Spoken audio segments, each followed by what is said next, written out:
Welcome, ladies and gentlemen, to another episode of Ultima Final Fantasy, the Ultimate Final Fantasy podcast. I'm your host, Caleb Schweiss. And I'm Joseph Goulier. And today, ladies and gentlemen, we are going to be bringing you the only review you ever need to listen to or read or anything like that of The Legend Returns, the 4.1 to 4.56, I believe, patches for Final Fantasy XIV. This is the content in between Stormblood, the 2017 expansion, and Shadowbringers, the 2019 expansion, which we shamefully didn't play when it came out. I regret that. Although, you know what? We were having a lot of fun with what we did play. So, fuck it. And that was also part of our effort to finish the weekly podcast, and this would have thrown a fucking massive wrench into that. You think that would have thrown a wrench into it? If the speed in which we're going at it now is any indication, yes. I can't believe how long this expansion patch work was. Yeah. Not ready for that. How long did we spend on it? Like a month? Like a month and a half? It was about that long. Yeah. And it's funny because it was only like 40 quests or something like that, but it felt like it took forever. You know, it's funny. We have a Patreon episode like ready to go, but we said no. We want to put like reviews in between. Yeah, at least. Yeah. So I feel bad for Steven. You know, he'll be coming up in an episode soon, guys. Yeah.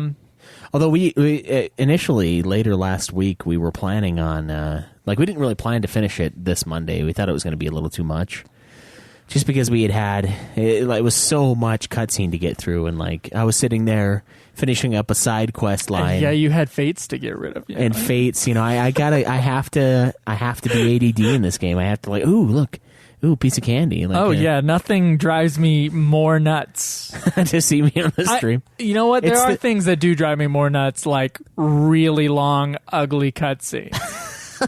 That drives me a little bit more nuts than me being like, Schweitz, we got to review the game, and you're doing nothing. This is the equivalent of you wanting to go home or go back to the hotel at KupoCon and looking inside the window and seeing me order another beer at the bar. You're like, son of a bitch.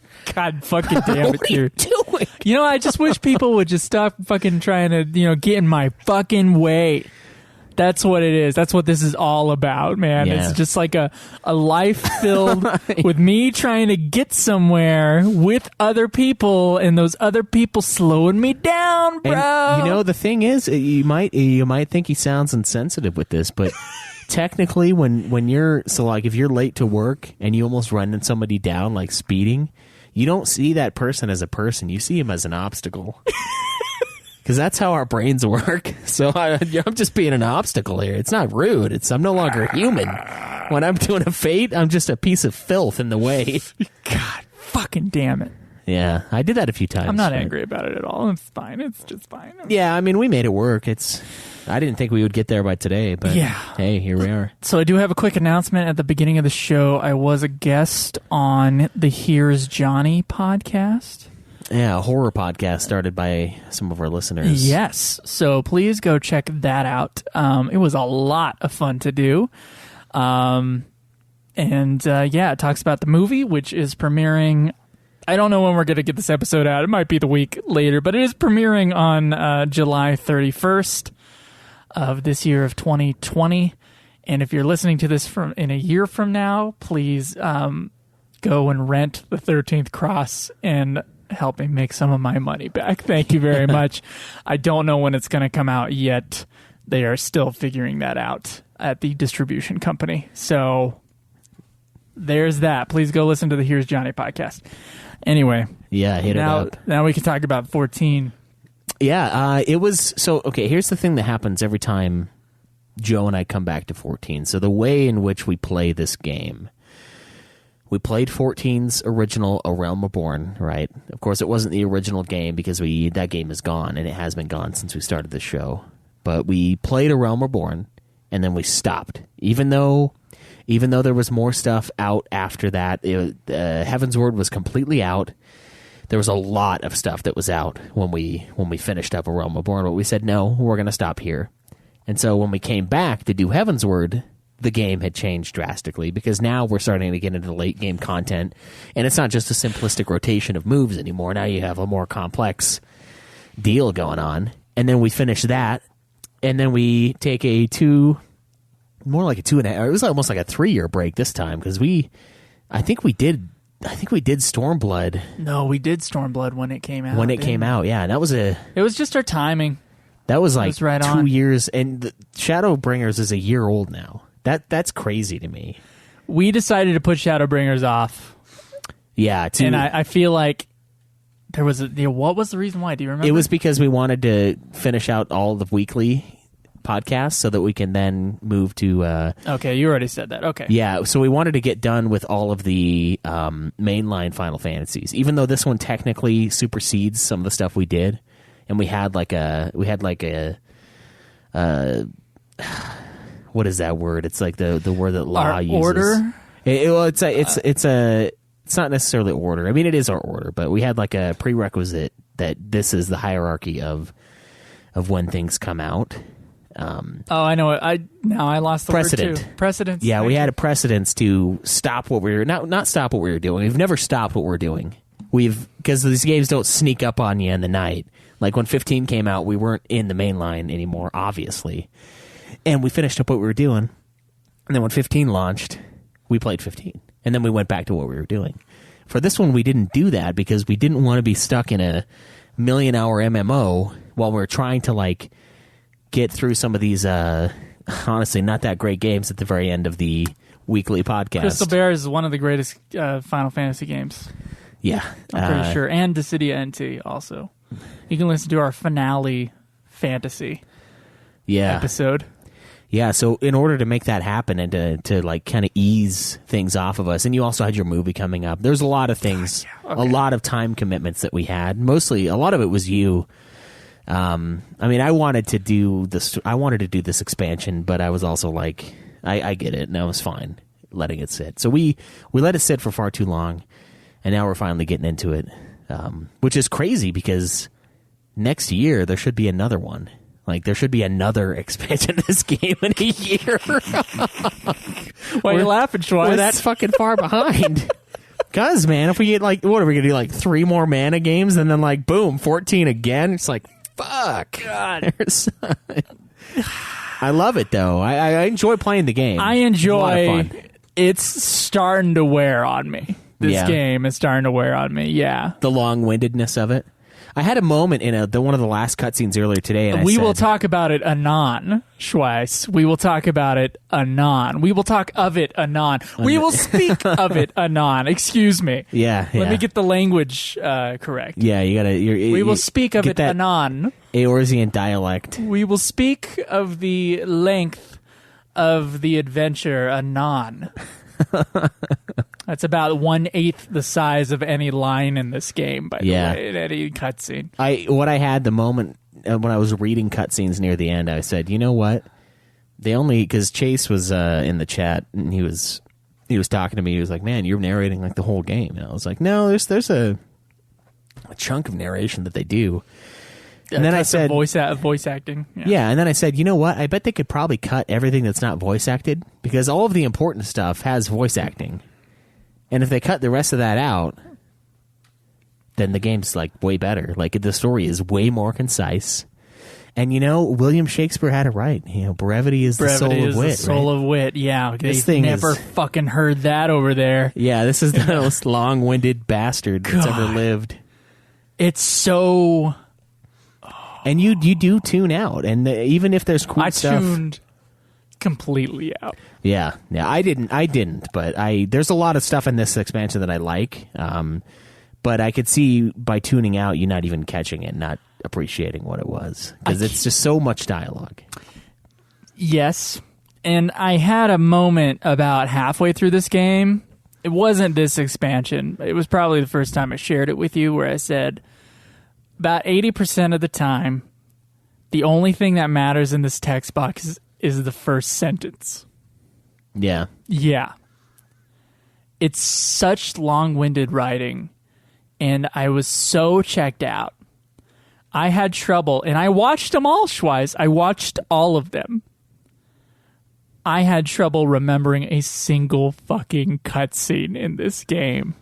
In this expansion. Yeah. Yeah. There's a couple images that come to mind. And when I pointed out the awful camera the other day, the awful shot in the cutscene, I remember that shot for some reason. Probably because I was pointing it out. Probably because I had an emotional reaction to seeing a game where it's all coded. This isn't the player moving around and moving the camera around. No, when they have a cutscene, they decide where people stand, and they animate them, and they animate the camera, and they chose the ugliest angle you could think of. And that is one of the shots I remember from this game. Yes. Did you notice the one at the very end when they were doing their meeting where they were discussing like possible treaties and like trying to come to an agreement? Yeah, I loved that. Like, there's like 4 people synchronized nod. Everybody nodding. But it was when they walked away and the table was empty. It was like the empty table, but it was like askew in the camera thing. And I thought of you bitching about that the other day, and I was like, yeah, why do they do that all the time? Because it's the cutscene director in this expansion, not when it gets dramatic and there's voice acting and like something's happening. Well, even some with voice acting, maybe has the worst eye of any video game cutscene director of all time. Yeah. And you're right. It's not like they have to move an actual camera and like capture these moments. No, it's all they choose created. where the fucking camera is. Every bit of it is just them. Fucking rule of thirds, that motherfucker. What the fuck is wrong with it? There was like a hill behind them, and then like each person was the height of the hill, and the top person, like the person on the left-hand side of the screen's head was like half cut off. It was just a super unbalanced, terrible image. All these characters are standing in a line, you know, like you do when you're in a field with your friends. You stand in a fucking line. No one's moving. And talk to each other like through the side of your face. And you talk to each other in super passive voice, and then you can say anon 1,200 times. And then I know when I do a first draft of a screenplay, I do put the word, you know, let's say the character's name is Tanya. Tanya nods, you know, instead of using beat. And then I have to go in the second draft. I go through and I get rid of all the fucking nodding.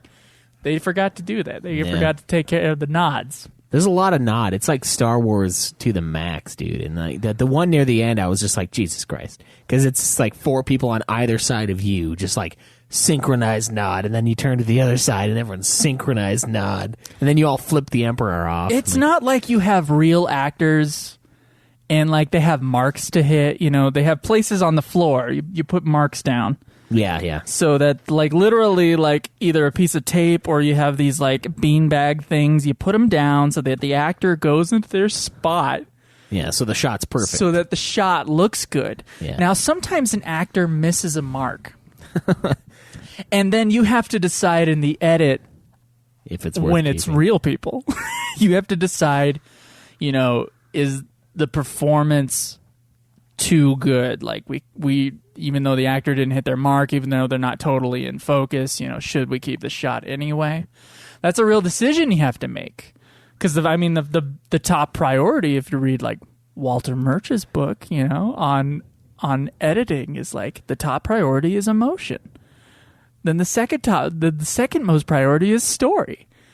And then way down at the bottom is, did the actors hit their marks? Yeah. So you do have to make those decisions, but this is a game where they control literally everything in it.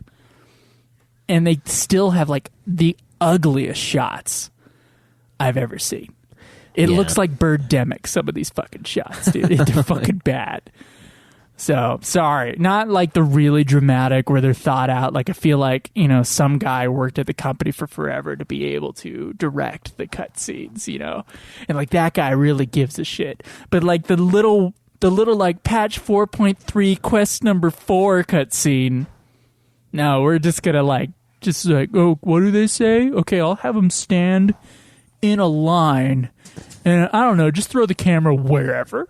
Yeah. You just got to kind of point it at them, and that'll be good. Yeah, it's really annoying, and they do it all the time too. Ugly. And it's like, like you said, they control every aspect of it, so there's no reason why it should be that way in any way, shape, or form. Whoops! I accidentally put the camera there. Yeah. There's no editing room decisions like we see in actual movies or anything like that. So it's annoying, and it just adds to the, I don't know, to the grind of the experience, where it's just so much. There's so much content that you have to go through, and it looks boring, it sounds boring, it reads boring, and so you just tune out. I tuned completely out of this expansion. I did. Yeah. We'll talk about some dungeons, and we'll talk about some gameplay stuff, but in terms of story, man, I checked out. So do you want to go over what happened? Then you can tell me the story. Yeah, so I didn't check out nearly as hard as Joe did, but I did. I do understand the feeling, and that's something that we've always talked about with Final Fantasy XIV, and it's been a bane of its existence since the beginning. So it's always been kind of a problematic thing. So the Final Fantasy XIV patch content begins right where Stormblood left off. Our heroes are currently seeking a candidate to lead the now liberated Alamigos. At the very end of the last chunk of Stormblood itself, we freed Alamigo from the Garlemand Empire. They were coming in to take it over, and we've freed them now. And now we're trying to decide who the hell's going to lead this place. And so they kind of come up with an agreement for a parliamentary republic style of governing. So everyone's just kind of like on a panel, and they kind of all decide shit, whatever. So Arnivald wants to find King Theodoric's personal treasure to help pay for the Scion's actions. So this is one of the things that happens in the very beginning of the game. Part of this is due to they find Gosetsu, who is the giant samurai from the previous expansion. They find his sword for sale in a bazaar, and it's like super, super, super expensive. And Alphanad just decides that he's going to purchase this thing straight up, and not actually talk to any of the Scions before he does so. So that's a pretty pricey action. And so one of the ideas is that we're going to find this treasure from this guy that we fought in the previous expansion and use that money to fund these expenses. So Nanamo is also arranging for the repatriation of some Alamigan refugees. People who fled the land, obviously. And she's using the soon-to-be-funded Saltery to provide work for the upcoming people. We have spent way too much time in the Saltery. I remember that. Yeah, do you remember the part where we had to, find the weak spot on these creatures? And it was like, oh, Jesus. Oh. And it took, 5 minutes that for was one of this them. expansion? Yeah. This patchwork was so long, that feels like years ago. What the fuck? Yes, I remember that. It was ridiculous. There was one where it was on the tip of the tongue. Yeah, it was something really tiny. I was like, I can't find it. And I had to go online and search, and someone was God. like, it's here, you idiot. Yeah, so... I'm like, I'm sorry. I didn't have 1,200 hours to just, inch my way every pixel on that fucking target before it finally said that, here's the weak spot. Yeah, Do you know that the weak spot is the mole on the chin? Yeah. It was that precise. It was really annoying. At least on one of them. One of them was really easy, and then the second one was just what the fuck? Yeah. So she funds the reopening of the Saltery to kind of provide work for the upcoming people that are repatriating back into the nation. So kind of boosts the economy there. She later sends Raoban from her services so that he can return to his homeland. So she kind of cuts him loose. And then we move over to Doma, where Lord Hyan and Yugiri are flabbergasted at finding out that Gosetsu survived the collapse of an entire castle falling on him at the end of Stormblood. Unfortunately, Dominatrix Queen Extraordinaire Yotsuyu did as well, although I did not see her tobacco pipe until much later in this expansion. Gosetsu insists that the group spare her life since she's lost all of her previous memories of her evil past life. Shortly, Me too. Yeah. Shortly after the group takes in Yotsuyu and Gosetsu, they are visited by a Garlean ambassador with an offer of peace. This guy claims to be part of the Populares party, which is a faction within within the Garlean Empire that is apparently seeking an end to the empirical expansionism of Garlemald. This guy is named Asahi, and he later suggests... This is the name of a sushi restaurant in Orem. It is. It's actually pretty good. It is. I like that place. Now, hopefully they stay open during COVID. I know, yeah. He later suggests a prisoner exchange as a friendly gesture towards the Domans, mainly Yotsuyo, who we find out is his stepsister. He also requests that no primals are summoned in the nearby region. Lord Hyan agrees to prevent the summoning of primals, but isn't ready to hand over Yotsuyu due to her amnesia, which is kind of ridiculous. And he also claims that it somehow doesn't make her a Garlean citizen because she doesn't remember that she's a Garlean citizen. And the guy, he just kind of says okay to that, and I was like, that's a ridiculous claim. Like, oh, we both know who this chick is, but she forgot who she is, so we're just going to keep her here instead of sending her back to her family. Like, you'd think they'd... I mean, she is an evil bitch, so maybe that's it, but whatever. So the deal is basically that if she fails to remember who she is by the time they exchange prisoners, she will remain in Doma. Asahi returns to the group with Yotsuyu's parents in hand, which causes her to have flashbacks to that one time that they sold her into prostitution as a child. Terribly, right? And prompts her to murder them in the night, which is insane. Don't remember this. You don't remember that? No. You don't remember her killing her parents? Not at all, dude. Damn, I don't know. Dude, not at all. My memory was fucking wiped. That's crazy. I would watch a cutscene and not remember what just happened. Wow. I was so checked out, dude. Yeah, that was I mean, like... that sounds dramatically. It sounds very good. It was weird. There's a lot of wide-eyed NPCs in that area. So when the prisoner exchange day comes, Asahi actually tricks Yotsuyu into summoning the primal Tsukuyomi to take her revenge. This apparently was actually our fault, and Asahi calls off the deal. We, of course, crush her. Asahi rubs the fact that Doma will never know peace in our faces, and then is stabbed to death by the knife-wielding maniac Yotsuyu during her dying breath. And we all thought the Lannisters were a fucked-up family with these guys.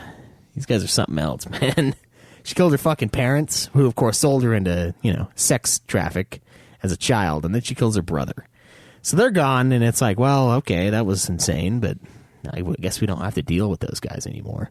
But once this battle is over, we discover that Asahi was acting on the orders of Xenos, fresh off the Harakiri chopping block, but yet somehow not, because at the end of Stormblood, he kills himself because he failed to kill us. But I guess he's not dead. Chopping block? Yeah. Like a stabbing block, if it's going to be Harakiri. Yeah, his goal was to discredit the Populares and move forward a party called the Optimates, a warmongering faction within the Garlean Empire. Maxima, who is Asahi's second in command, completes the prisoner exchange in the name of his ideals and his party, and promises to present the peace treaty when he returns home.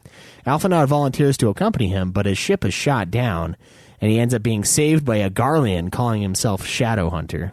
The rest of the Scions investigate the impossible possibility that the corpse of Xenos has been possessed by an Ascian to sow further seeds of chaos around the world.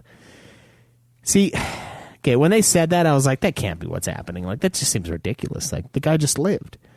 But apparently that seems to be what's going on. He's possessed. His dead body is being possessed by an Ascian. I feel like everyone wants to blame everything on the Ascians. Like, it is kind of always their fault, but like, I don't know, man. It seems like they go through these weird stretches.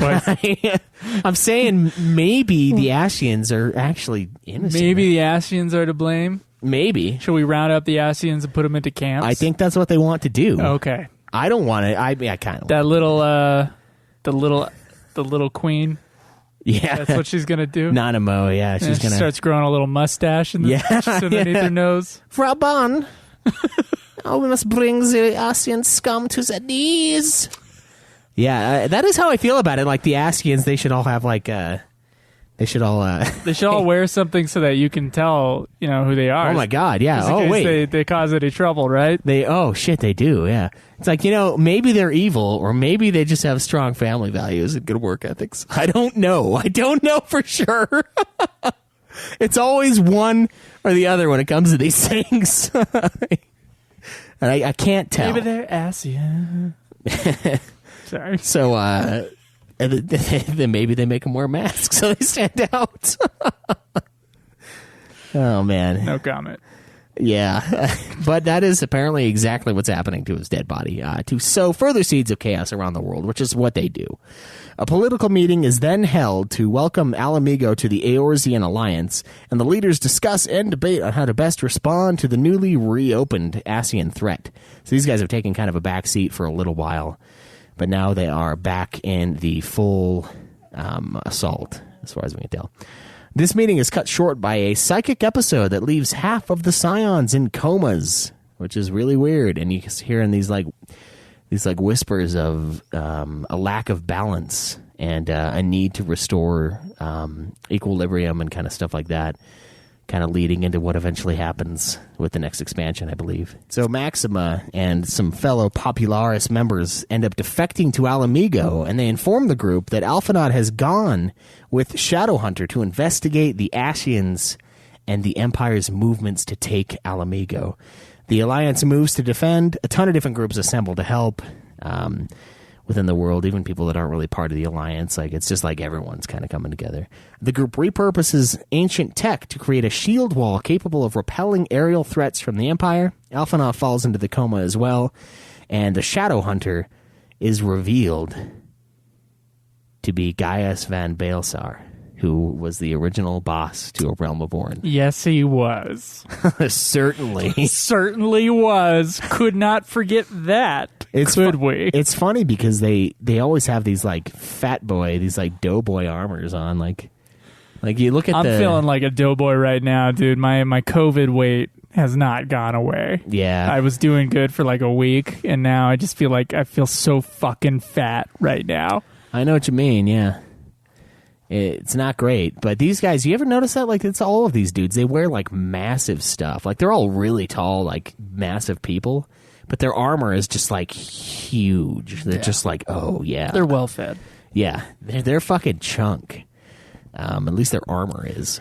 I love a chunk man. Yeah, I love a chunk man. So we find out it's Gaius van Baelsar, but he has discarded his previous title and is now dedicated to destroying Ascians. He actually wears like the masks of the Ascians that he's killed on his fucking belt, which is pretty hardcore.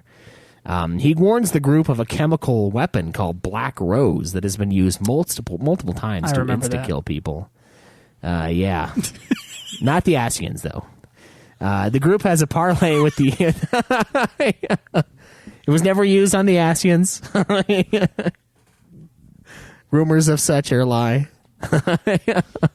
Oh, please don't. The group has a parlay with Emperor Varus before the ground invasion takes place, and he reveals his slightly xenophobic / social globalization plan. Xenophobic? Yeah. It's... Okay, so basically what he wants to do, he words it really weirdly. He wants them to join him, right? He says, like, the whole point of... Okay, so he represents, like, Empire. He represents, like, Rome, basically. And Rome wants to come in and wants to conquer all these heathens, which our guys kind of are. They, like, have these almost men, these beastmen tribes that they slaughter at will and don't treat as, like, humans. They're always warring amongst each other. Rome comes in, fucks them up, and then, like, says, hey, you can do your own thing, but you got to follow a few rules, and that's it. And so Rome is coming in, and they're like, look, you guys need to you need to get in line because you're causing some problems. And he even accuses them of putting reality itself in danger. So this whole time we've been led to believe that us as the Warrior of Light, we're kind of restoring balance, but it's almost becoming like and this is what I told Joe earlier, it's almost becoming like the Star Wars prequel thing where like the whole idea of Anakin was supposed to be, he's supposed to bring balance to the Force. But what they don't realize is that what that means is it's going to be against the Jedi because there's no balance when you have like 1 million Jedi and like one Sith dude. There's like 2 Sith in that fucking series. You're going to bring overcorrection to the Force. Exactly. Yeah, you're gonna fucking overcorrect like crazy.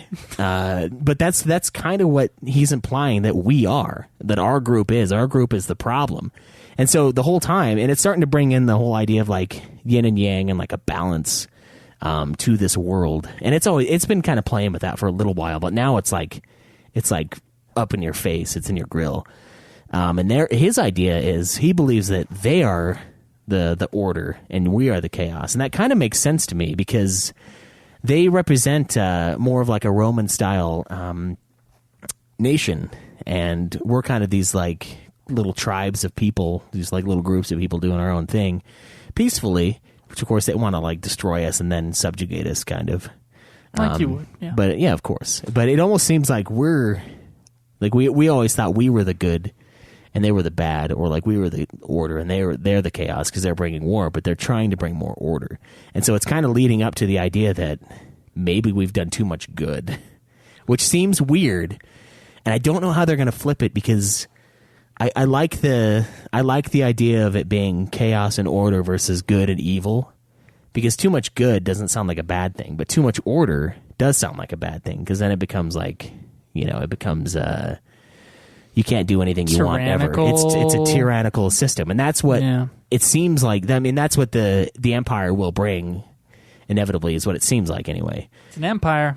But you are also chaos, so you have no order. You have, fucking... Look, man, I'm just a warrior of light. Okay? Yeah. I'm apolitical in this world. Yeah, man, I hardly ever talk. All I do is nod, okay? I just make everybody feel happy. I just agree with them with a nod. Yeah, I have two responses that slightly differ. I'm a bit of a Machiavellian figure. I just kind of like get into power, situations with a lot of power, and I just kind of nod, Yeah. Make them think you're on their side while you are...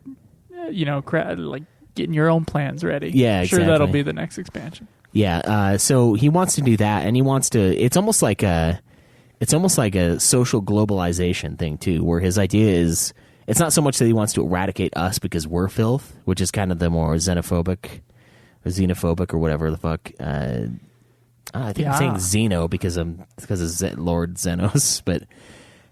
So it's not necessarily like wipe them out and then repopulate with nothing but Garlemald people. It's like make them part of you. He talks about this. He uses this language that's like, it's very real. A lot of people in real life, this is the theme where it's like we're all one people. Like it's break down the walls, let's all become one. And that's kind of one of his ideas. And it's like, and these guys are like, yeah, I don't think so. Like, we actually kind of like having our differences. We think those make us stronger. And he's like, no. And so they all stand up and then nod in unison and flip him off and show him their balls. I'm with Xenos. Yeah. We're all one. Yeah. I got my cure for racism is you can't fuck anybody of your own race.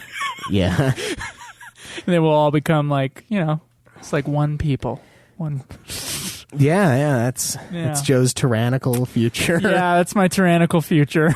Yeah, he told me that, and I was like, man, I think I might have to assassinate you. Told you, I can't run for president. I can only run for emperor. Yeah, that's right. I would not be happy as a president. I would would be vying for more power, which is why I shouldn't do it. Exactly. There you go. So the group doesn't stand for it, and we end up fighting. It's this huge battle. They're invading our lands. We end up winning, of course, and then Alisei falls into a coma as well, and we manage to drive away the Ascian wearing Xenos' flesh suit. So we fight him once again in a pretty epic fight. A lot of AoEs, a lot of crazy shit like flying down. Kind of rough for me with my fucking long-ass cast times, but I only died once. I died once to the fucking one before where you're fighting as what's-his-face. I mean, I think it's a little odd that, some black mages, when they're not named El Husk in the game, are not bullet sponges. Yeah. But every time there's an El Husk in my party, they seem to take a lot more damage than a usual black mage. Yeah. Yeah, I wonder what's up with that. I don't know. Yeah, I'm sorry. It's so unfair to you, Schweiss. It is, yeah. Because yours is named El Husk. It is. It's just a curse. So after that, we get our own little coma cutscene, our food poisoning dream, and we see a masked figure, well, not a hooded figure, tell us to seek out a beacon at the Crystal Tower to avert total destruction. Yeah, it's a teaser, and it implies that this is the guy who's been. No, it's not the guy who's been whispering to us all along, but it's really getting into this idea that there's too much.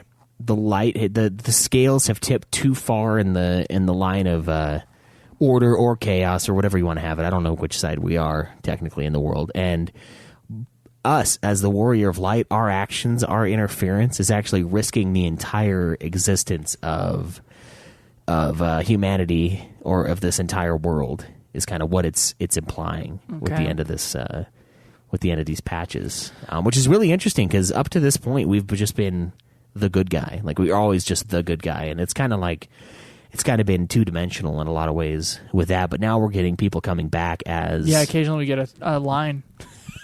Yeah, it's really growing our character. Yeah, I don't like that actually. That I don't like it either. I kind of like this as the silent protagonist. You know what I mean? But now we have like literal lines of dialogue, and I was like, which line of dialogue would you choose? Well, I mean, like the writers were like, look, I can't cut a word, but I'll add a line so that it makes a game. Yeah, You know, I'll give them two choices. The choices won't fucking matter. Yeah, so it's I don't know. This is a really cool expansion though because you can see where the Emperor is coming from in a lot of this. Like you can see where it would be important because he wants to unite to destroy the Ascians. That's what he claims anyway. Of course, we have like an Ascian that's kind of like his great grandfather or his grandfather or something like that because apparently their whole empire, according to the Ascians and the current emperor, was formed by the Ascians. Like it began as an Ascian from an Ascian. So they're like now he's like, well, I guess we're gonna have to embrace this because he's an idiot. But I'm pretty sure twice you just like saying the word Ascian. Yeah, because it's a pretty good one. Ass in it. It is a pretty good one. And I'm a 13-year-old. Yeah. The Ascians.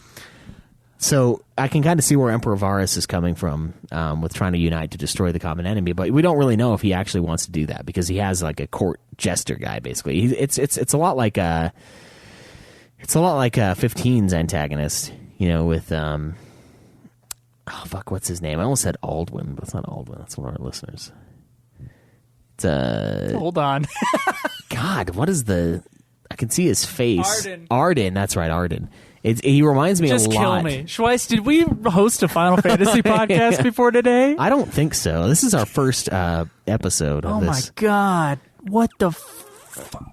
I don't know, man. But he reminds me a lot of Arden, like that guy that was talking to the Emperor all the time. Like he reminds me of like an Arden figure meddling with the Empire and the Emperor himself to further his own means. So I'm not sure. Like a worm tongue. Yeah, he is a worm tongue. Yeah.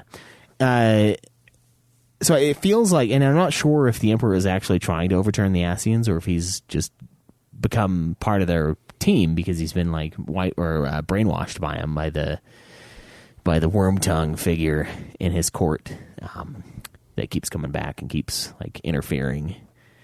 And I don't know. I mean, I kind of know where it's going to go from here because with Shadowbringers, it's very on the nose as far as what we're going to do. We're going to be Warriors of Darkness. Are we the Shadowbringers then? Yeah, we are. Okay. I think we are. Yeah. Yeah, we'll see. And that's really cool because that's one thing that we always wanted from Final Fantasy III. It's like we had that Warriors of Dark that we met in the end, and they talked about how like the world went too far to the light, like it had too much in one direction, and they had to come along. They were basically, you know, fucking virgin birthed into the world. Like just they came into being, and like to then shift the tides and make it more even to have that balance. Interesting.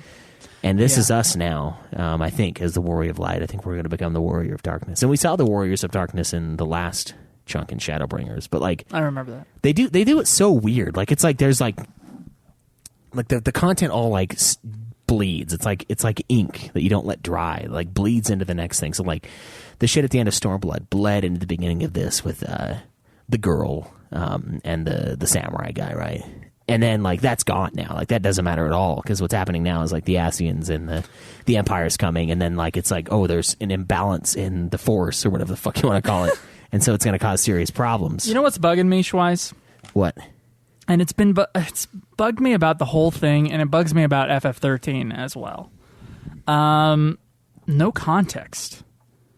Everything is a cutscene with a few people, and because of the way you explore the world of Final Fantasy XIV, it does feel big, while at the same time feeling kind of confined when you're hearing about these empires and stuff. And I know you go into them. I know you go into these battles where everybody's battling. But I could really use an establishing shot. I could use an establishing shot, or what they did in FF12, which I know is like cheesy and kind of cheap and whatever. But if you got a fucking map that tells me where everything is and kind of reminds me of like what's at stake, just on a bigger level, I think you can pull me in more. I think instead of making it a story where it's like a committee, like having like one, which they did in 11, they always had like a protagonist character, right? It was Lion, or it was what's her name? Whatever. Okay. The others. The girl in all red and stuff like that. Yeah. They always had like a protagonist, and you were kind of just like watching their story. Yeah. And therefore you have the opportunity to get more emotionally invested into it. And I gotta say, dude, I was checked out of this. Now, I remember enjoying Stormblood's story. I remember enjoying most of Heaven's Word story. And I remember enjoying the patch story after A Realm Reborn. Yeah, the Dragon Song War. There was some cool shit in there, I didn't really care for, from what I remember, I didn't care for A Realm Reborn's regular story. Well, we ranked it pretty low. But I gotta say, dude, I was checked out of this thing. Now, I do know, I have hope for the next expansion.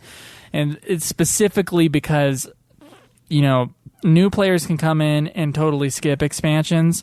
So whatever story they bring in to the next one has to have a beginning, middle, and an end. Yeah.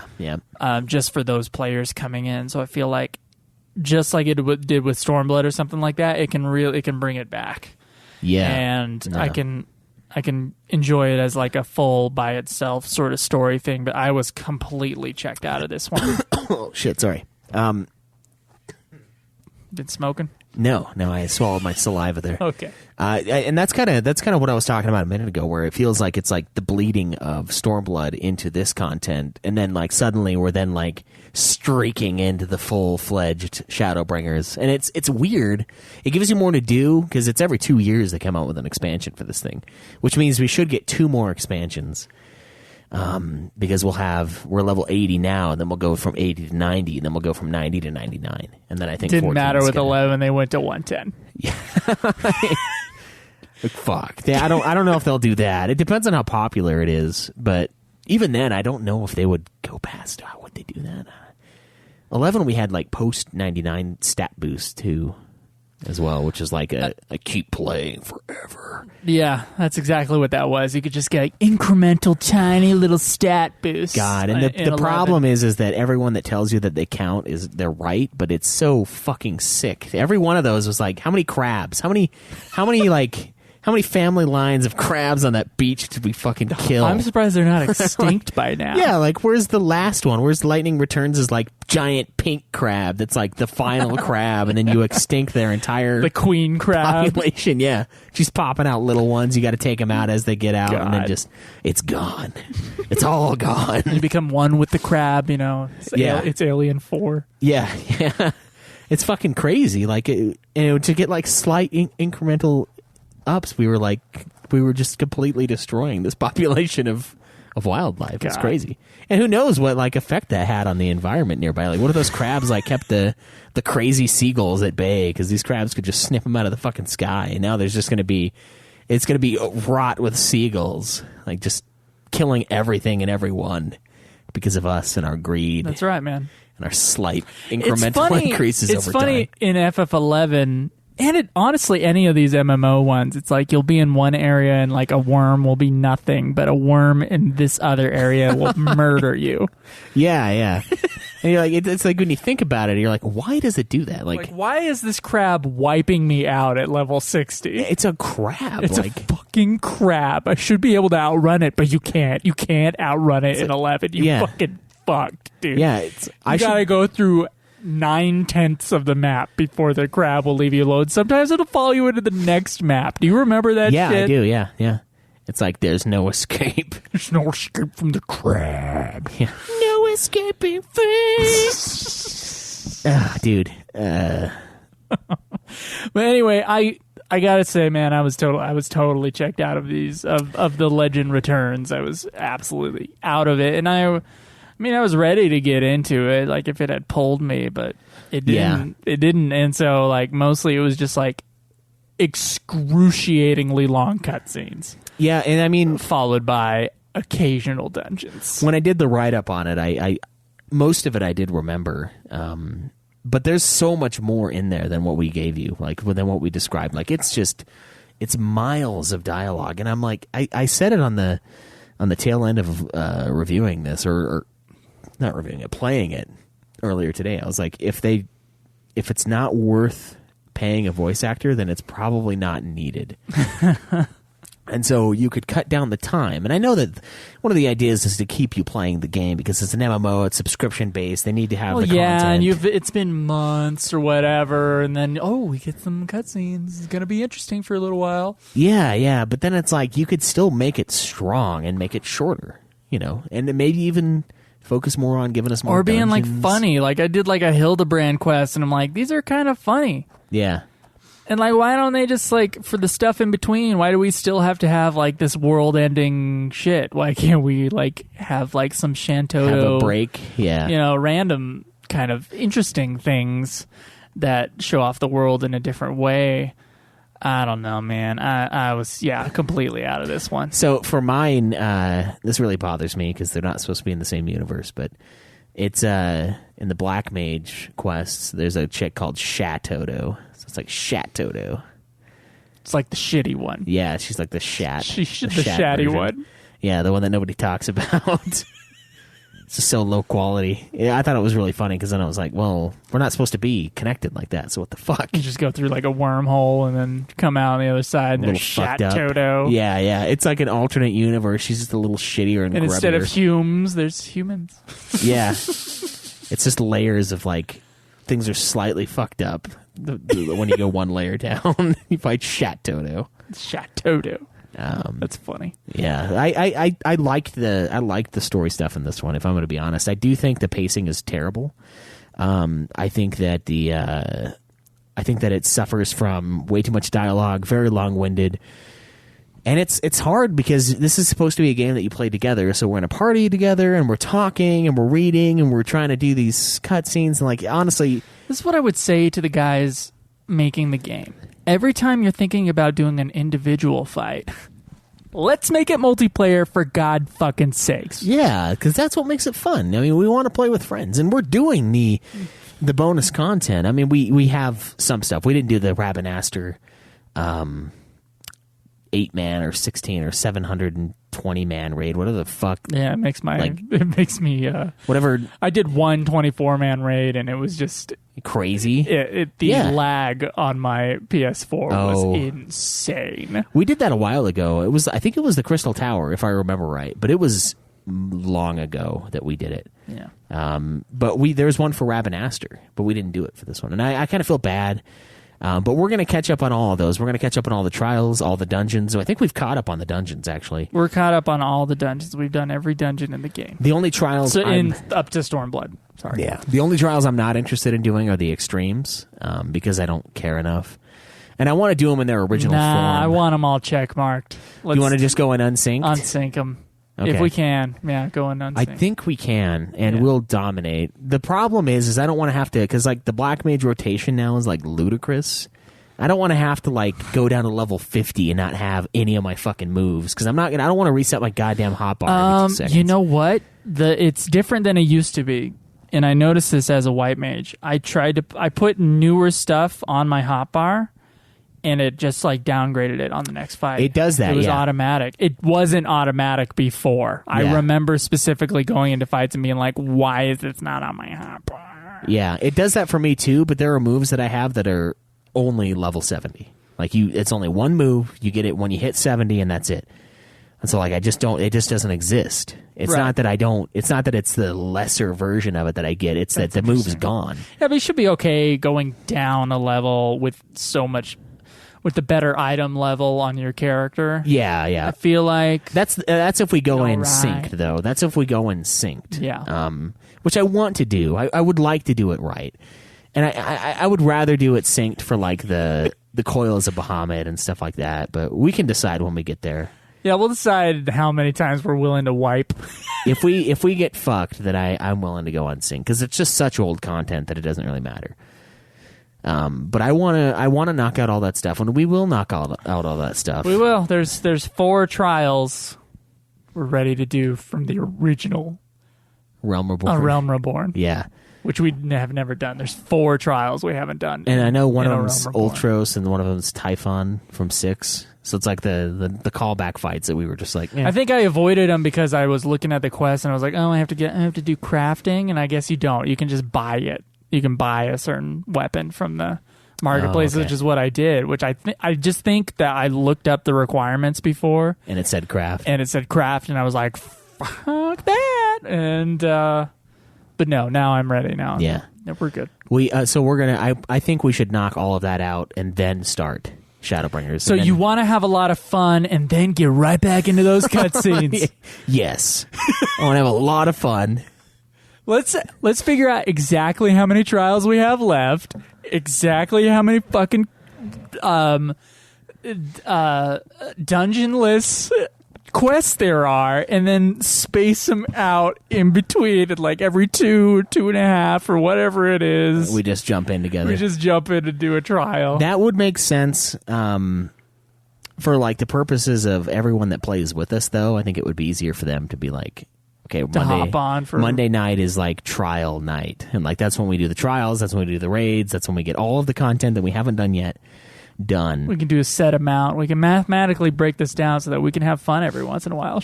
We could do that too, yeah. In a massive multiplayer game, we can play multiplayer regularly. That is true. Not irregularly. Not after 12 quests. It's a lot in no, Shadowbringers. I fucking saw the list. Yeah, man.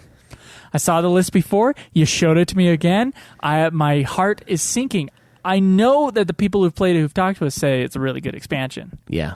So my hopes are high that the story hooks me, and I want to watch all the cutscenes. But I gotta say, man, the Legend Returns. No. Yeah. No, did not hook me. I have forgotten most of it. Already. And I didn't avert my eyes. Like, I wasn't like, fuck this. I looked away. I was watching it. Yeah, I get that. And I just went, I don't know what's going on, and I don't give a fuck. Yeah. I get it. And in the beginning, that was how I was feeling. With like I thought it was interesting how like they had the whole plot where she comes back and she loses her memory and she regains it, and then I thought I understand. I really understand that. Yeah.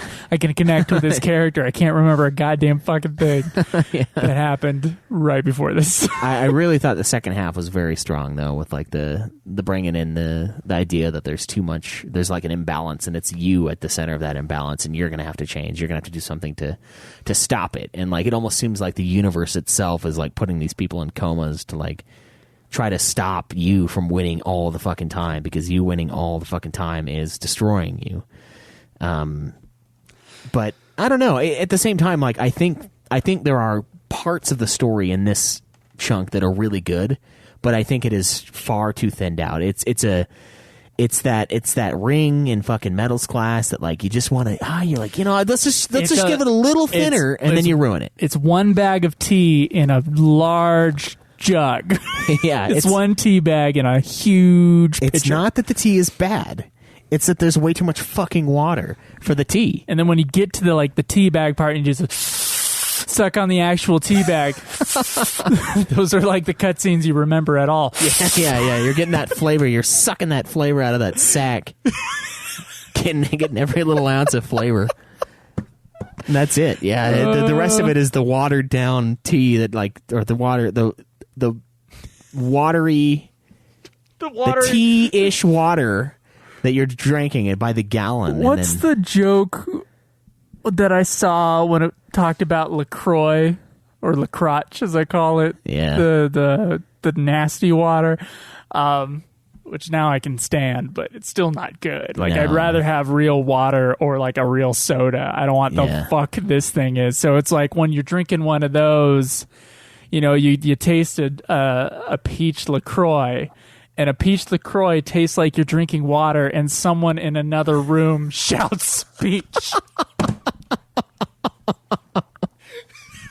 You just think there's peach there, but there's not peach. You just hear the word peach while you're drinking Comes to water, mind. and that's what a LaCroix tastes like. Yeah. It's more like while you're drinking Alka-Seltzer, though, because it's fucking nasty, dude. God. I don't know how those Europeans do it. They just have no joy. There's like no happiness in Europe. They have those skinny cans of LaCroix. Dude, I watched a French movie the other day, all right? So I watched international film sometimes, to check things off my list, and sometimes I find stuff I really like. But I had this thought, having watched a bunch of French movies recently. I was like, French people seem disinterested all the time, except when like their lover cheats on them, and then they start screaming. Like that's so far what I figured out about the French. They're like, they don't give a fuck, they don't care, but god damn it, if someone cheats on them, they're gonna shout at each other, throw shit at each other. That's it, man. Do you think everything is like how? That's them being disinterested for anybody who's not on a camera here or watching us on video.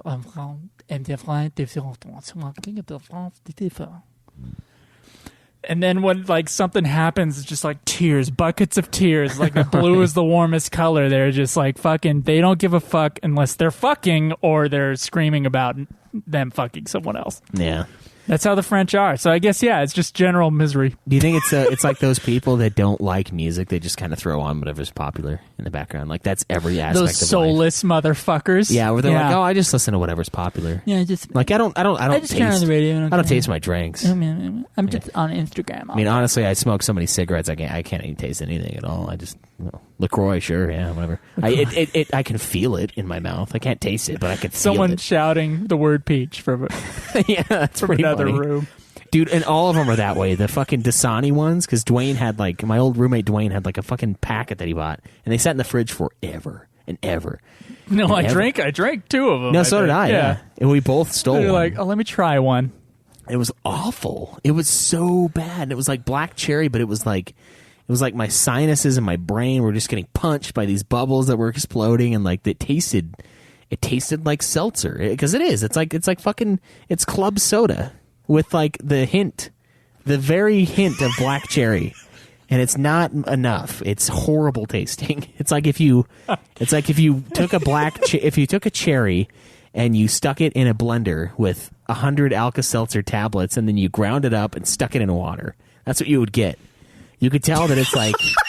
It's a comment. Roxo in the chat said if fruit had tears. Yeah, that would be exactly what it is. It's fucking salty with the faint. This once rolled off of this fruit. It merely like touched the surface and then quickly ran off the edge. I'm pretty sure that's what it is. They just take a hose to actual fruit, and it's just the water running off the fruit. Yeah, and then they carbonate that. They carbonate the fuck out of it. They carbonate the fuck of the water that was used to clean the oranges before they put them. And that's why it tastes like off shit. The trees, because it's like dirt and like everything that was on the fruit, but then carbonated straight to hell and back again with a slight flavor of the fruit. Oh, yeah, that's fucking good. But that is that's how this storytelling is sometimes. Like you're just so disinterested, like you just lose. And so like it is good. Like the flavor of black cherry is very good, but it's dissipated over all of these cutscenes, and it's so much dialogue. And honestly, like I said, I think if they learned how to just get rid of the filler, which I think is part of the business model of the MMO, maybe that's why it is. Maybe it just takes so long. I mean, the problem is that if they had an expansion and it didn't have enough cutscenes, people would freak. You're like, there's only 2 hours worth of story, and I bought it for $60. Yeah, but then they could focus on all the gameplay, because that's what you're playing it for. It's an MMO. I mean. I'm sure they do focus on the gameplay. I'm sure they do. Yeah, and it's like for those who are coming in and getting their glamour or whatever they are past the normal stuff that we go through. And they're really exploring like how their character looks and all, all getting that shit. the hardcore weaponry and stuff like that. Or being on the or trying to beat the hardcore fights while those fights are still hardcore in whatever expansion they're in. Yeah. For those people, the amount of time that they put into the game might justify the cutscene to gameplay ratio. Yeah. But my other assumption would be if you just got this expansion or you just got this patch and you're doing other shit up until it, then you probably would go through that patch or that expansion pretty fucking quickly. Yeah. So I don't know if it really does justify it. I don't know. And it's hard because I don't know how they can make it better unless they do, like you said, make it super short and then people bitch. And then it's like it's not like the same people work on the story that work on the gameplay. I would love it if they would like allow like one more person to go into those individual fights or something like that, like a 2-player. Yeah, why don't we have a 2-player? Just make it super hard, and then like you go in together because we had with those instances. I think we had like 4 of them, maybe. I think we're on like 4, maybe even 5, and that's like 4 or 5 more little like 2-man dungeons. It's like a tiny little 2-man raid that you can join.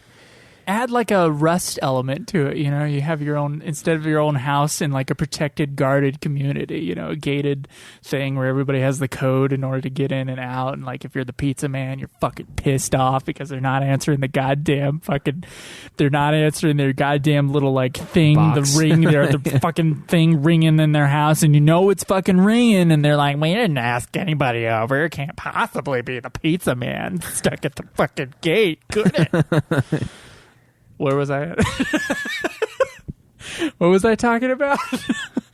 Completely forgot. Yeah, you're talking about the... adding a Rust sort of element to it. Like something where it's like... housing. A multiplayer versing aspect that is not policed in 14 might be kind of fun. You know, like in RuneScape where you're outside of the city and it's like, whatever happens here, bro... It happens. It happens. Yeah, the PvP. There is PvP in the game. Yeah, I wish there was like the Wildlands or something in 14 that could really add something to it, or some sort of Fable element where you can do some real estate and get some money. Yeah, that would be cool. PvP is There's weird. a lot of like gameplay things they can add into this game that they're just like dungeons, trials, raids, and a lot of fucking cutscene. Yeah. And it gets old too because it's like you can level up all your classes and stuff like that and do their little missions, which are always cool. I always like doing my Black Mage stuff, but it's like I have 1 or 2 quests in the next expansion. That's it for the Black Mage. Like, and I'm done. And sadly, I didn't even finish the level 70 stuff until just barely. Like 2 weeks ago, I finally got my last move. So that was great. It's a pretty sweet fucking move, but I wish I would have had it before. But it's like, you know, there's just not I feel like there needs to be more multiplayer in this multiplayer game. Yeah, and I totally agree. And part of it is our fault for the way we play it. But at the same time, it's like, unless I was doing every quest in this game, I don't know how much of this game I would play if I weren't doing this show. I skip cutscenes on the bonus quests. I've started to, yeah. Skip-a-roo 'em. I'm just like, I just need whatever it has, whatever it opens up. Thank you. Yeah, and it's like, I wish I cared more, but I've just been beaten by all these main story cutscenes that I don't care. I don't care to have the world fleshed out by these side guys. Yeah. Really, unless it's like a big quest line, like the four lords or whatever. Yeah. My hopes are up for the Shadow Bringers. Yeah, for sure. I think it's going to be fun. Now there was like 3 dungeons that were opened up. I guess there was some bonus ones, right? There was like 2. Those ones, the bonus ones that we did, I believe, were part of. They were already out. We just didn't do them for Stormblood. For Stormblood, okay. Yeah. Well, yeah, we finished those things up, and they were all pretty fun. We did get pretty stuck on one, as we complained about on, I guess it was the Steven episode, wasn't it? Yeah. That'll come out soon. Yeah, we got stuck, and the White Mage was blamed. The White Mage did get better equipment, and then I think we might have gotten a better tank.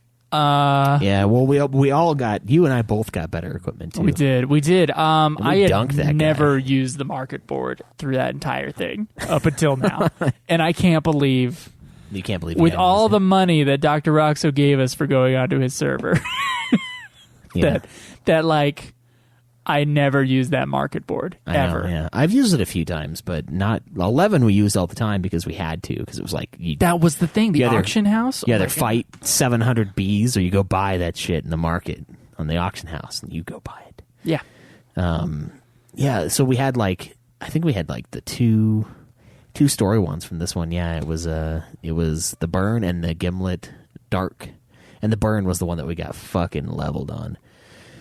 And it was depressing because we spent the entire time, like, the whole countdown. We let the clock run out almost. Yeah, and before we abandoned, because we had so little time that we couldn't have fought the awful. guy.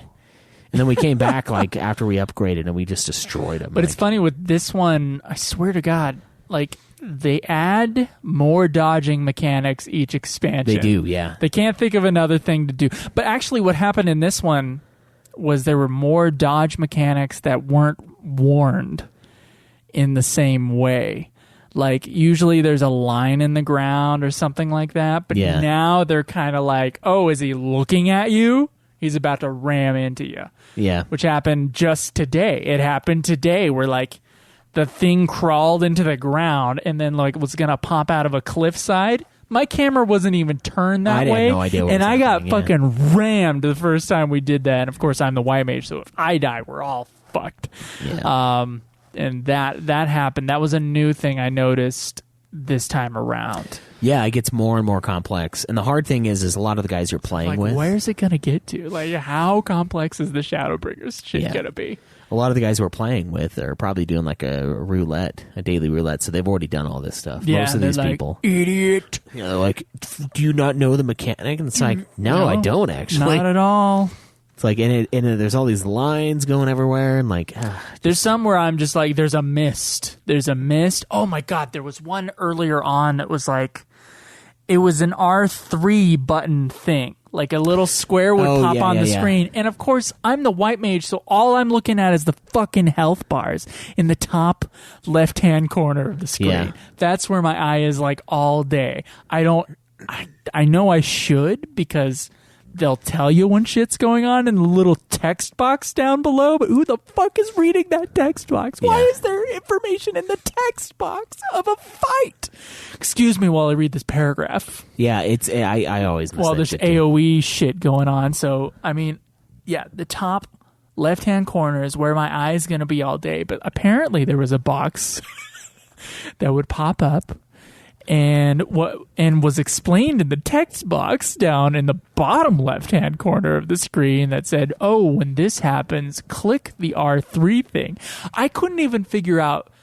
It took a few times, I remember, to just figure that shit out, that I had to like press the middle button or press the R3 button. I would press the middle button was the first thing I figured out how to do, and I would like slowly scroll the mouse the mouse pointer Oh my God. over to the square thing. I had no idea how to select this fucking thing.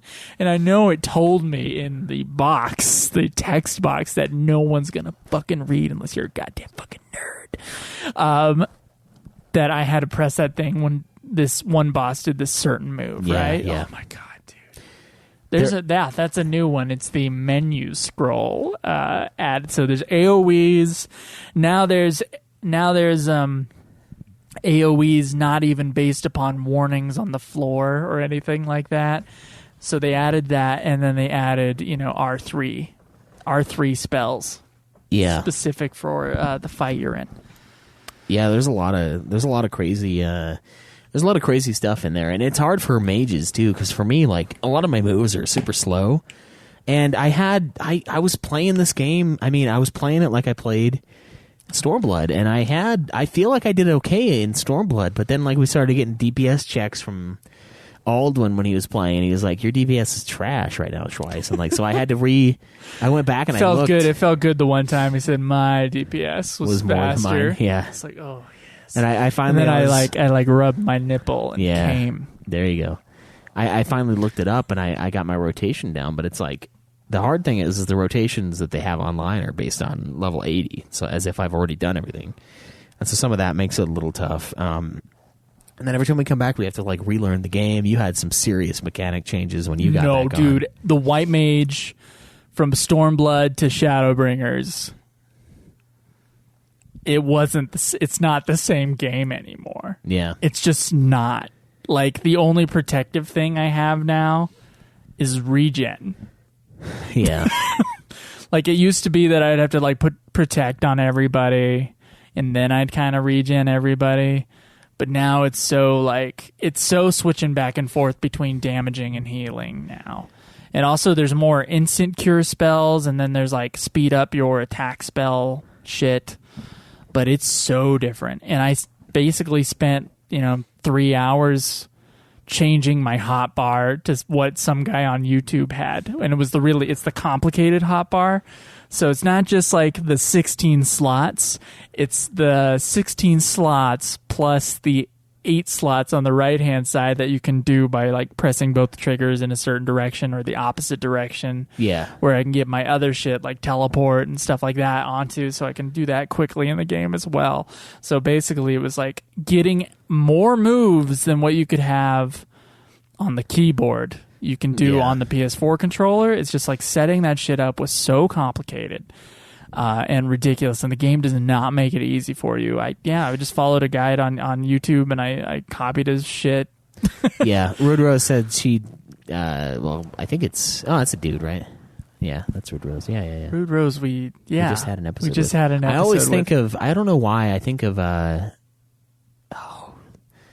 one. I think of one of the girls whenever I see Rude Rose, even though we just talked to the guy. Like I always, it's like I think she plays 14, maybe not. Rose something, yeah. Yeah, I always like those two are just like mixed in my mind.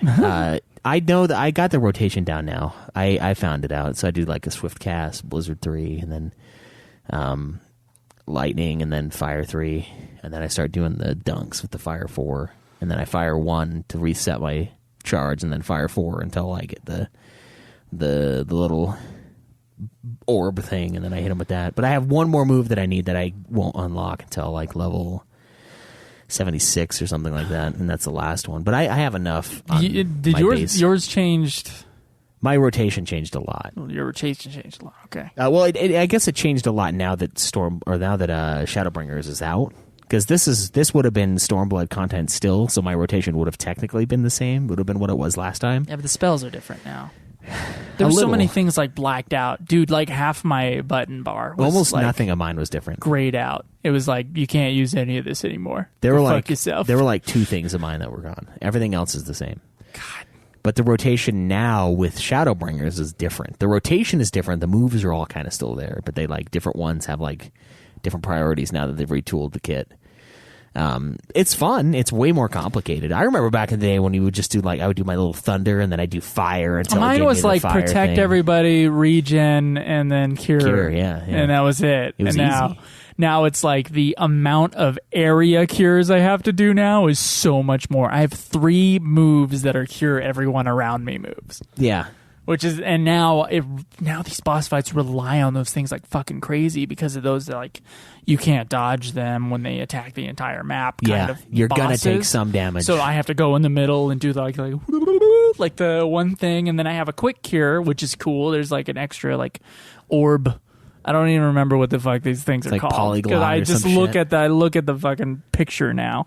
But yeah, I just like the quick cure for the tank, and then like area cures for everybody. Come on, get close, guys. And then Schweiss is always fucking far away, and then he's like, "Why aren't you healing me?" Well, you got to tell me that. I didn't know that until today. I don't know. All your heals are AoE. Schweiss, there's so many times where I'm like, "Oh, you would just want to be away from everybody else." Like you don't hear my little vocal jabs, my little verbal jabs at you during their little things. Like, "Oh, Schweiss, you want to come a little closer?" Yeah, I hear those, and then I hear, "Sorry, you're not the priority right now, as the boss is targeting me." Yeah, well, yeah. I'm like, you want to, as far as I could tell, you want to be targeted. You want to be a tank, Schweiss. You might as well switch your fucking job so that you can get all the hits. I'm sorry that I was starting to do so much damage that they wouldn't leave me alone.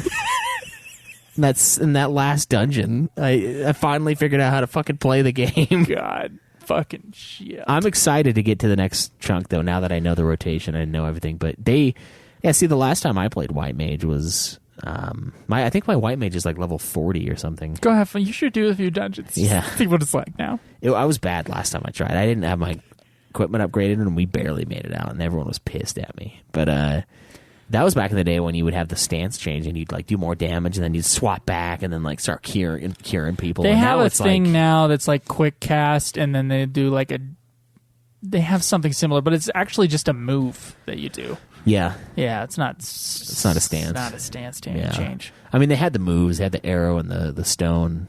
And when you switch stance, you would do more damage with less curing. It was cleric stance, that's what it used to be. Yeah. And I liked White Mage a lot, because I actually started the game as a White Mage, because the game was like, what do you want to be? And it's all like shrouded in mystery, like, what would you desire? And I was like, a caster, and then I'm like, fuck, it made me a White Mage. And so I had to restart this thing. Yeah, and then we started the game, and I was like, sorry, Joe, I'm actually a white mage, too. So I had to go to a different fucking area and then, like, level up. I remember that different. better than any of the cutscenes at this point. You remember getting mad at me for fucking up? I was like, I don't know what to fucking tell you, man. It's I'm just accidentally white mage. It's like, we're not playing together, you motherfucker. Yeah, we can't. All of it's 4-man in that back in then. This was something we were supposed to do together. Yeah. It's funny because when I played on PC, I was a black mage, so I somehow forgot which one to choose. It's okay, you know. Oh, it was Conjurer or like the Thaumaturge? Sure you play it by yourself. And I was like, I don't know what a Thaumaturge is. Conjurer sounds like a spell guy, so I chose that. And then we both fucking chose. But hey, I'm fine doing extra content.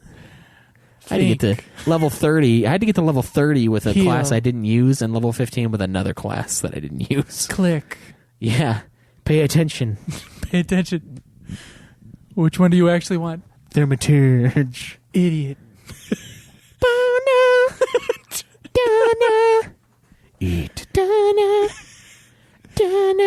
You know, I like... It sucks because every other part of that song is awesome. But that part is really stupid. No. Yeah. Every other moment of that song is fucking sweet. Hold on. Do the da-na part. Black. Then white. All I see in my infancy. Red and yellow they came to be. Reaching out to me. Lets me see. Oh man, it's Susan Calloway. Is she a big Tool fan? Yeah, let me tell you, she just accidentally did only one word. Yeah. Eat. She forgot the rest of the lyrics. Sleep. God damn it. All right. Well, did we go over it pretty good? Yeah, the gameplay didn't really change. It changed for us, but that's just because Shadowbringers is out. Yeah, I mean, we had our Stormblood review already, Yeah. so whatever we said then is what we meant. Yeah. Dungeons were fun. Yeah. When we fun. could play them, they were fun. Yeah. Not enough for the amount of cutscenes. No. Not enough fights per cutscene. Not enough content. We didn't do the Rabbit Honestly, guys, stuff. it shouldn't be more than 3 quests per. Hey, Square Enix, I have stock in you, so you need to listen to me since I own part of your company. You get to have 3 story quests and then 1 fight. Let's keep that. Let's have that be, the amount. Yeah, I'd like to see those single player instances made at least 2 player. That would be fun. Yeah, that would be cool. Or figure that shit out. Yeah. Yeah, just retool it somehow and make it so that you can go in with a buddy. Or more trials. Why not more trials? More trials. Yeah, I like that. That one, the one like blue and black person that we fought against in this thing. Remember, she was like connecting to the pillars and shit. Oh yeah. Yeah. That could have been a trial. Yeah. Could have been a trial. The final fight in this thing could have been a trial. I was expecting a trial. I really was. I mean, once I looked at it, I knew there wasn't a trial. But it's the final boss. Like, why wouldn't it be a trial? You can have a trial and then have a single player like final moment. Like the Sephiroth and Cloud separated from the party. Where you can't lose. Where you can't lose. That'd be nice. I didn't lose. The one in the end of Stormblood was way fucking harder than this one, though. That one was bullshit. I remembered that when I started fighting him. I did not kill the guy fast enough, and I had to restart this one. I died once playing as Lord Hyan, which is I was really irritated about because I didn't die on Lord High. I can't remember what it was. There was something stupid that happened, and I died. And I don't really know how pissed you off. could have died on that one. They heal you. Were you just like seeing the blue on the ground and thinking it was an enemy? I did that once. I did and then that I was once, like, yeah. oh wait, no, that was heal. Fuck. I did that. I actually the first time I did that a bunch. Okay, that was probably it. You just weren't getting healed. Yeah, Because you were like, get away, I don't want your heals. I want to do it by myself. That's what you were saying to your your comrades. Yeah. And so, yeah, I just don't know how to play that. I don't like it when they make me play other characters. It's kind of dumb. But when I got to him, I never lost. Or no, did I lose one time? I don't know. I'm sure you streamed it. We could find out. I can't remember. Oh, I think I might have, yeah. But once so it's tough because I'm trying to get the rotation down. And now that I have it down, I think I'm doing some pretty good damage. But I liked the final fight in this. I thought it was pretty fun. Again, the cutscenes, I liked the story. I really like the direction they're taking. I just wish they would compress it a lot.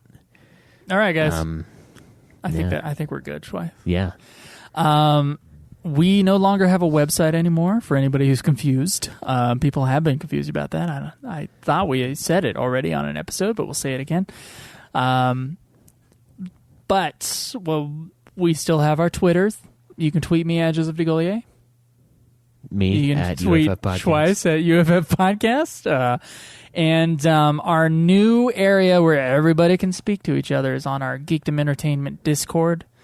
And the links to those are on both of our Twitters. Yeah, please join it. It's a great on the place. Description. There's a lot of chatter going on in there, mainly on the kaiju front, which is kind of fun for anyone else. Godzilla podcast fans. Yeah, there's a lot of conversations going on. That's a great place to get a hold of us. Yeah, I actually I wish Discord was around when we started the show. I do too. Yeah. Yeah. I think we could have a lot of people on there. But Yeah. please consider joining it. It's a great place. A lot of people meeting up. You can do a lot of different things. Join that. I make Schweiss stream these episodes whenever I come over here. So keep following the Twitch, twitch.tv/Ultimate Final Fantasy. And check out our other shows, Nude Clan, Godzilla Podcast, and eventually a Song of Schweiss and Johnson. Song of Schweiss and Johnson for a few chickens more. You're going to have a finale episode, right? Yeah. It's going to be like a rankings. It's going to be the reverse of the pilot, basically. It's going to be our final rankings, our final thoughts on Season 8, because Season 8 we did, and we've watched each episode twice, but we haven't let it sit like we have the other seasons, you know? And so now we're just kind of letting it age nicely. How the fuck long are you going to let it age, Schweiss? It's been like 6 months. How long do you age a fine wine? That's long enough. 6 months for wine? 6 months is long enough for a fucking TV episode. That's for like beer. I mean, it's 6 months for wine, though? That's cheap ass wine. We'll see. This is Game of Thrones, man. It's beer. It's beer. Used to be wine. It's beer now. But so we got one more episode of that, but we have 74 other episodes you can enjoy. Don't listen to it unless you've watched all of the show, though. Don't be like, hey, can I listen to it after I watched episode 1? No, you can't. You can listen to it if you only watch the 7 seasons. Until we review season 8. Until you start reviewing season 8. And then you can, that's true. That's there true. You go. And you can tell because we suddenly stopped season 5 and we moved to season 8 for a while. And then we finish up. But that's a lot of fun. We have Puff Puff Hour, a Dragon Quest podcast. That's on the network as well. Yep, you got an archive of that. You got an archive of other shows. Yeah, Getting Fat with Caleb and Joe, now relegated as Joe's film interview podcast. That's true, and you can find that shit on my YouTube channel too. So yeah, go there. There's a lot of fun shit on there. Please do. Yeah, actually, yeah. There's fun old videos. Before we did podcasts, we did little funny skits, and I'm still doing that. Was gonna be the thing, and then it was. No, just kidding. We just found something that was easier. Yeah, that was a lot easier. And get away with doing a lot less. That's right. Speaking of, we do have a couple reviews that I want to read. God damn it. I thought we were not going to read any more reviews. Here's the problem with this, Schweiss, with reading reviews and saying we were done reading reviews, which we definitely have said, by the way, is that now we get the real ones. You know, you either get the people that are like late on the show and they'll love it, or there's going to be some people who are like, fuck this. They're not going to be our regular audience putting a review out for us so that they can make us happy and we could say their review on the show. You know, that was a good trick we pulled on our audience. It was great. Well, the only ones that reviewed us were ones that liked us enough to review us. Yes. Yeah. And now the real, you know, now the truth is coming out. Now the truth is going to come out. The 2 stars are coming out of the woodwork. 2-star. So I don't know. I don't know about this whole bringing iTunes reviews back. I don't know if I like it because I feel like we're not. I feel like this is a different show. This is. We're not pushing for them anymore. Yeah, man. This is like a semi-retirement phase. Yeah, I mean, feel free to support us on Patreon, patreon.com. Search Ultimate Final Fantasy. It's true. Yeah, if you want. Yeah, you don't have to. $5 a month. Pays for everything. Pays for everything for 1 more month. Yeah, and we have way more than that. So it's not like way more, but it's one of those things you got to ask yourself. Yeah, it might be coming to a stop, coming to an end slowly over time, but shit, you got. It's not really coming to an end. Fuck, we put out like 300 episodes in this fucking thing. We got more episodes coming too. Yeah, we got a lot. Yeah, we got a Steven episode we already recorded. I know we owe at least 2 more people Patreon episodes. Yeah. I don't know if they'll want to come on, but some people don't. Yeah. But some don't. We definitely owe it to people. We owe Patreon episodes. Got a sweet script that we need to finalize and read for UFFE. Did we not finalize it already? Did you not read the second draft? I didn't read the second draft. Okay. No. I read the first, but all right. I changed the ending a little bit. Oh, okay. I skimmed and I noticed that it looked different, but I didn't actually take the time to read it. It's also slightly longer. Oh, really? Yeah, it's my only second draft that's longer. I'm going to be very mad if the others don't want to do it. But I think Craig already said that he didn't want to, which irritates me. So it's like, come on. No, I heard him on Nude Clan saying, maybe. Oh, okay. If he said maybe, then it was after, though. After he had said no, you guys talked about it on Nude Clan. Oh, he said maybe? Oh, really? Okay. That's a problem with me coming home and then drinking and then staying awake before we record Nude Clan. That's the time that I drink some beer, listen to some Jordan Peterson podcast and play some Conan Exiles in my underwear. That's peak. That's peak. Alone in my house, drinking beer, listen to philosophy. A guy philosophize shit while I'm philosophizing about probably not drinking too much and not playing Conan Exiles and slaving the. You don't want to play on those video games all day. Yeah, I just turned that down. It's like I hit the volume button a bunch of times. So, I just like it when he talks about mythology. That's I don't like it when he has anything good, and really practical, pragmatic. Take care of your body. Say, I'm like, no. Clean your house. No, I wouldn't want to do that. Would I? I want this place. I want Joseph to be tripping on things as he walks the 20 feet from the door to the podcasting station. Yeah. He's just tripping over chairs and dogs and toys and games. Clean your room before you decide to fix the world, Schweiss. You wouldn't want to be doing that, would you? No, it's all you don't want to listen to that part. Hey, man, the kid doesn't listen. See, he does. Look, see all those games on that shelf? See how half of them don't have their sleeves, the covers? That's because he takes them apart. And he just did. He's a monster. I've been taught by my parents to not judge other parents. So I won't say. I will say one thing is that from what I have noticed in my own family, from my sisters. Okay, so this is not this is my sisters. They usually baby-proof a fucking house before they have a kid that's not old enough to not be. Yeah, I didn't do anything. I mean, I got the. No, you didn't do jack shit. I got the outlet plug things. They're not on. Just not right. You bought some. I got them. They're in. But the thing is not everyone's playing ball. And I'm not saying that it's not better for the. I'm not saying that the world is dangerous. Your baby needs to be watched after some precious thing, which I'm sure he is precious to you, but you don't. It's not to stop harm from your baby; it's to stop harm from your shit. And from me, coming downstairs dreary and tripping over the fucking that cart thing that was in your way. Yeah, I almost died on that thing earlier. I came out and I was rubbing my eye or something, and I put my foot in it. It just ring. like slid out from under me, and I had to like sprint with one leg to not fall over. It's like, God damn it! It's not. Yeah, it's not. There's a fucking room in here. It's not necessarily baby proofing it only for the baby. You know, it's not just shit that like the baby can kill itself on when you're not looking. Yeah. It's also your stuff. I don't know. Yeah, I don't know. Thoughts? Yeah. Well, we'll see. I wouldn't want to ever judge your parent. That's right. Yeah. It's mostly your organizing of your house. Yeah. There's honestly, I'm running out of room here too. That's a big problem. You really are. There's got to. You could do it if you had less stuff. The amount of toys down here one of your sons has is insane. Yeah. Yeah. He has more toys than I think all of my nieces and nephews put together. Yeah. No, I know. I'm just look, man, that's one of those day one DLCs. Like, it came with a lot of like.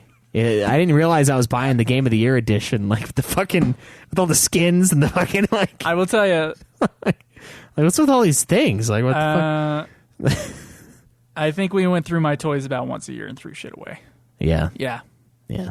It's tougher now though, because now we have two boys. One of them's 6, one of them's 1. And so you got the toys for the next kid. Yeah, that's why I was like, we don't. So you might be more less inclined to. Yeah. I mean, when there's some of this stuff I can store at my place, like some of this podcasting equipment that's taking up room, like these mics. Yeah.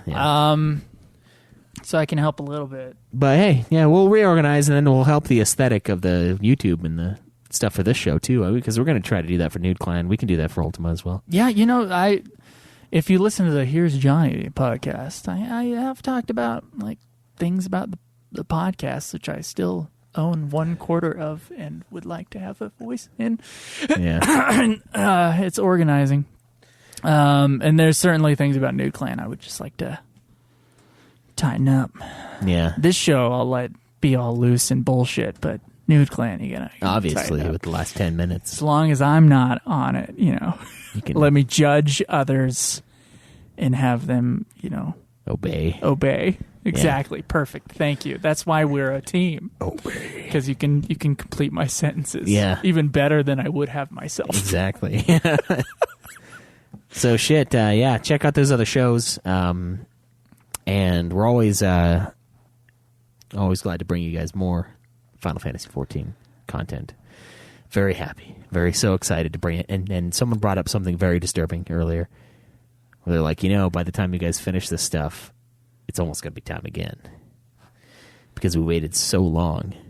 It'll be time to play Legend of Mana or whatever the fuck the next one's called. Yeah. Well, we won't. So we already have 2 of the story patches released for post. Are you wanting to go straight into that? I was thinking about it earlier, but I actually don't think I want to. Yeah, because I feel like this had an overarching story. All right, story so what we should do is find out when the last patch comes out, and that's exactly when we should do it. So that when the new one comes out, we're in the new one and not in the one before the new one. Right. Like last time. Yep. Where we were doing that bullshit. So listeners, tell us when the last patch for 14 is about to come out. Yeah, because we go dark. In fact, I go dark on everything pretty much all week. Like, people are like, did you hear the news? It's like, no, I didn't. Dude, no. I don't hear anything. I was on that podcast, and they told me that Metallica had released full songs for S&M 2. Yeah. So, like... And I was like, what? It's stuff that we love, but, like, we're not... I don't know what it is. Maybe we're not using social media right, or I'm not using it really at all now, but... Yeah, you took a break from social media, and I took a smaller break from social media. Yeah, so we miss a lot of stuff. Because I hissy fitted on there. But you know what I did, and guys, I recommend this at home. Just every celebrity you've ever had a crush on.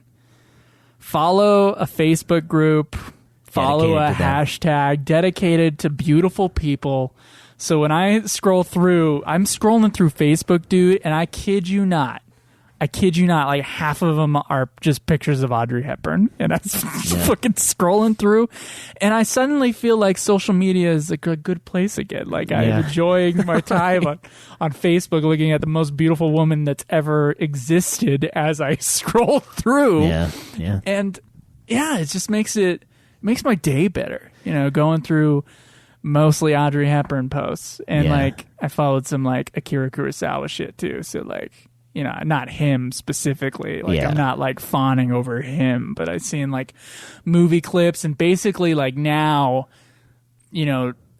it's not even half, dude. It's like 1/3 are the actual posts from people in my life. There you go. It's like, who gives a shit anymore? I just don't care. Yeah, so Red Rose says, if the scheduling remains, the next expansion will be out next summer. How close to the next expansion do they release the last patch is what we're really asking, though. Because I would like to have what we just did now have been done in, like, end of June last year, and then July comes out, and then we get the new expansion, and we play the new expansion right when it comes out, and then we are done. Rude Rose in the chat says 3 months prior. Okay. About. So in about March or April next year, we should hit the post. Hit that. We'll see. We'll see what happens. Awesome. Let's make that the plan, though. All right. Okay, guys. We'll see ya next time. Till then, guys, as always, please, God, if you don't remember to press the jingle in time, at least remember the very important step, the only step, to enjoy the grind.